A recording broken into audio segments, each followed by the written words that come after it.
En nuestra entrega anterior, estuvimos destacando las primeras impresiones de la Sefirá Keter y de cómo esta dimensión paradojal deja al aspirante en un estado de perplejidad, porque si en realidad preguntamos cuánto nos falta para llegar al final de cierto camino, es porque en realidad todavía nos falta recorrer un largo camino, mientras que si nunca preguntamos cuánto falta para llegar, es porque en realidad ya estamos allí.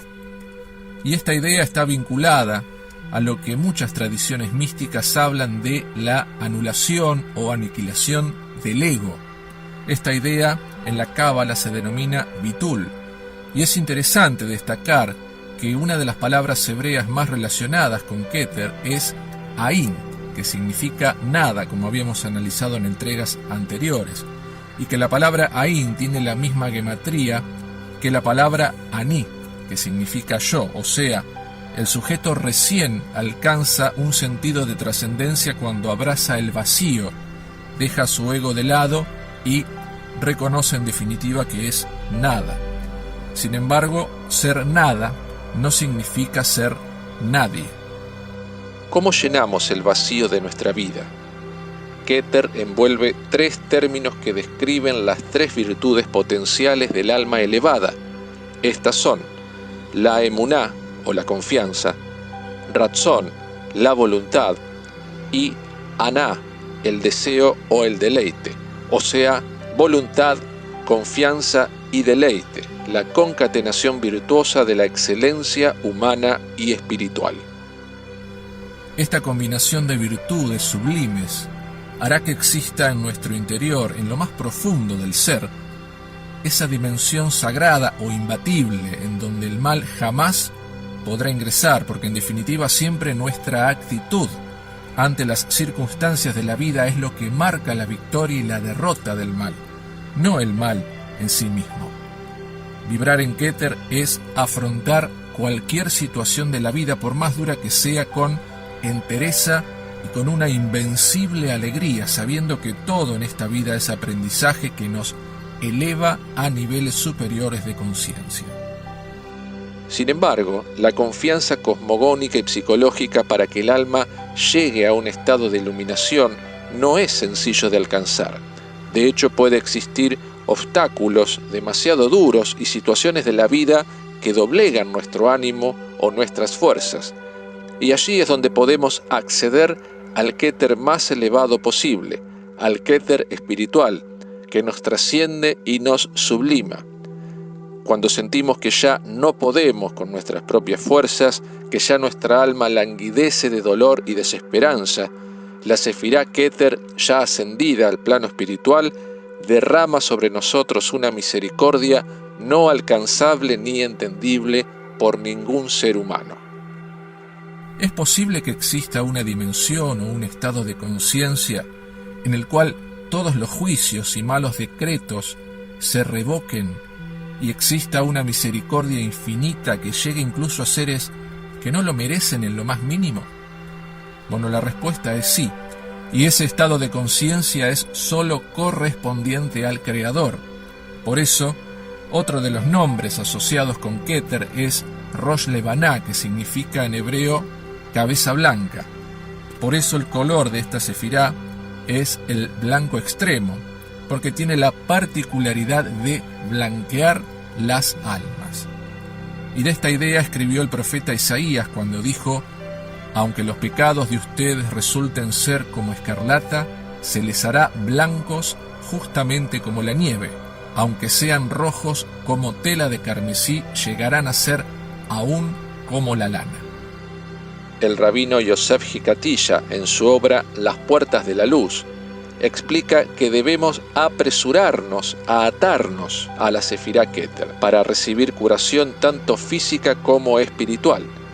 Ahora, ¿qué quiere decir con que debemos apresurarnos a atarnos?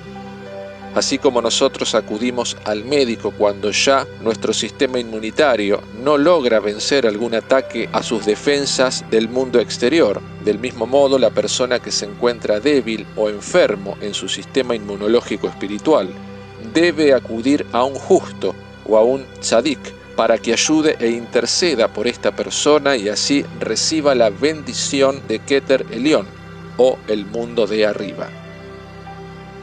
Por eso son tan conocidas las peregrinaciones para visitar a grandes maestros espirituales o lugares sagrados, incluso a visitar sus tumbas. Porque según la Cábala, las almas desencarnadas de muchos de los grandes maestros de la humanidad aún permanecen en este mundo para intermediar y ayudar a personas que ya no pueden continuar con sus propias fuerzas y darles así el empujón que necesitan para continuar solos, ahora sí con las fuerzas de sus propias almas.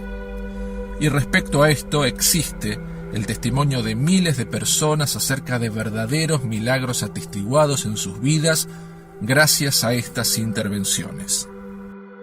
La gran pregunta que surge es, si Keter es la corona por la que desciende toda la abundancia y la misericordia infinita del Creador, entonces ¿por qué vivimos en un mundo de áspera escasez para muchos y de tanta desigualdad, injusticia y sufrimiento? Esta respuesta la encontramos en la enseñanza que nos deja el relato mítico del jardín del Edén y el Nahash, o la serpiente. En primer lugar, es digno de mencionar que las serpientes siempre han tenido un poderoso simbolismo arquetípico en todas las tradiciones místicas de la humanidad y han sido siempre consideradas criaturas veneradas por su poder, su inteligencia y su astucia.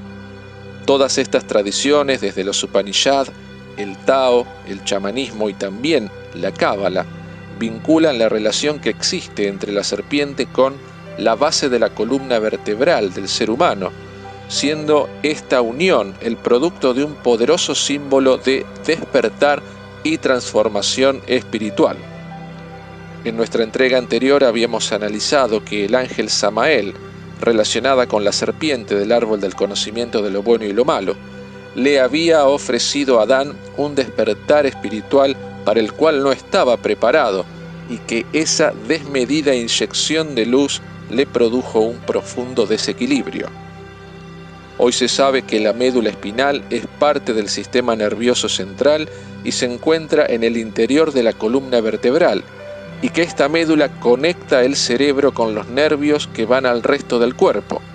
Por eso puede afirmarse que todo desequilibrio nervioso y psíquico provienen de esta serpiente simbólica. En realidad la sefirá Keter nunca está obstruida. La sefirá que se obstruye e impide el flujo de bendición al mundo material es en realidad la sefirá Yesod. Si bien nos extenderemos más sobre el tema del influjo de la radiación lunar sobre la Tierra en nuestra siguiente entrega, para explicarlo de una forma breve, recordemos que Yesod representa a la Luna, y el origen del caos en este mundo no proviene de la obstrucción de Keter, sino del bombardeo de radiaciones lunares que alteran el pensamiento del ser humano. La duda, la impaciencia, la ansiedad, la desesperanza o la desesperación, el hablar mal del prójimo, entre otros desequilibrios, son como nubarrones de la psique que cierran las puertas de Yesod. Por tanto, ¿cómo es posible revertir esta situación y despejar los cielos de Yesod para que el influjo lunar no nos afecte y así desbloquear la luz de la misericordia de Keter? La respuesta es el estudio, pero no cualquier estudio, sino el estudio de las lecturas espirituales, sobre todo el estudio de los secretos del cielo, porque allí se recogen símbolos y arquetipos del Gesed de Dios. Los pensamientos hostiles que provienen del cosmos interfieren en nuestro ser cuando estamos distraídos o faltos de estudio. Como dice un conocido refrán, una mente ociosa es una oficina para el diablo, justamente porque hemos dejado nuestra mente a merced de pensamientos que nos son bombardeados del exterior.